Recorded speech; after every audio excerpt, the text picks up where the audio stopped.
साल 2023 एक तस्वीर पूरे देश ने देखी। कैमरे के सामने रोता हुआ एक आदमी जिसने अपनी एरियम पत्नी ज्योति मौर्य पर धोखा देने का आरोप लगाया और देखते ही देखते वो मामला सोशल मीडिया से लेकर टीवी डिबेट तक छा गया।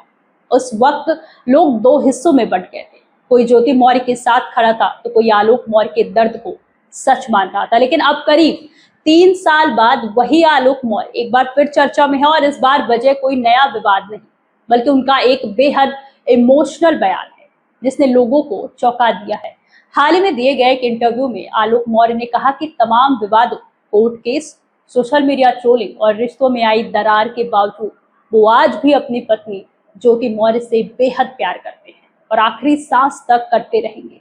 आलोक कहते हैं कि जिस इंसान से सच्चा प्यार होता है उसे भूलना बहुत मुश्किल होता है।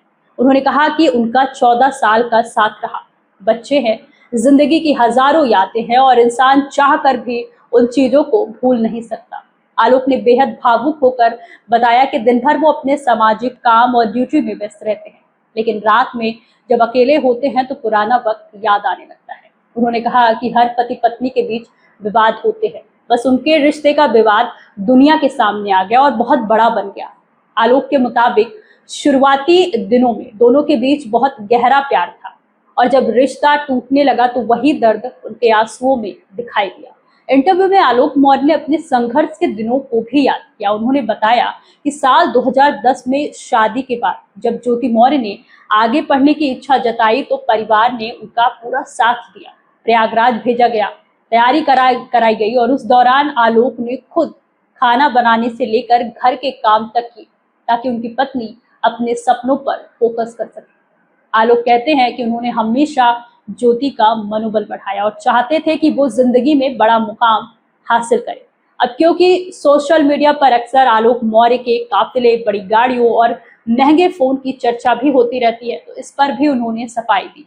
उन्होंने कहा कि उनके नाम पर ना तो कोई घर है और ना ही कोई गाड़ी, वो आज भी किराए के मकान में रहते हैं। आलोक के मुताबिक जो गाड़ियां और संसाधन दिखाई देते हैं वो उनके साथ जुड़े युवाओं और समर्थकों की तरफ से है।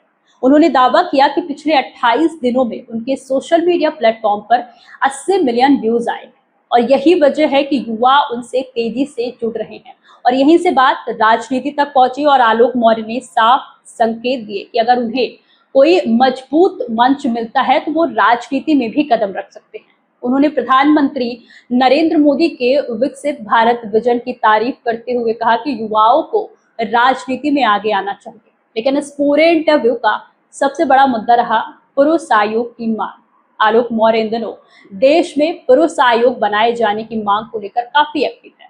उनका कहना है कि महिलाओं के लिए महिला आयोग है, पुलिस और कई संस्थाएं हैं, लेकिन पुरुषों के लिए कोई सुनने वाला नहीं है, उनके लिए कोई प्लेटफॉर्म नहीं है। उन्होंने हाल के कुछ मामलों का जिक्र करते हुए कहा कि पारिवारिक विवाद की वजह से कई पुरुष अवसाद में जाकर गलत कदम उठा लेते हैं, इसलिए पुरुष आयोग जैसी संस्था जरूरी है ताकि पुरुषों को भी लगे कि उनकी बात सुनी जाएगी। और आखिर में आलोक मौर्य ने एक ऐसी बात कही जो शायद इस पूरे विवाद से सबसे बड़ी सीख भी बन सकती है। उन्होंने कहा कि पति पत्नी को अपने रिश्तों को समय देना चाहिए, अहंकार छोड़कर बातचीत करनी चाहिए और सबसे जरूरी बच्चों को कभी भी माता पिता की लड़ाई का हिस्सा नहीं बनाना चाहिए, क्योंकि बच्चों को माँ और पिता दोनों के प्यार की जरूरत होती है। तो एक वक्त जो कहानी सिर्फ आरोपों और विवादों की तरह देखी जा रही थी, अब उसी कहानी में दर्द, पछतावा, प्यार और रिश्तों को बचाने की अपील भी सुनाई दी।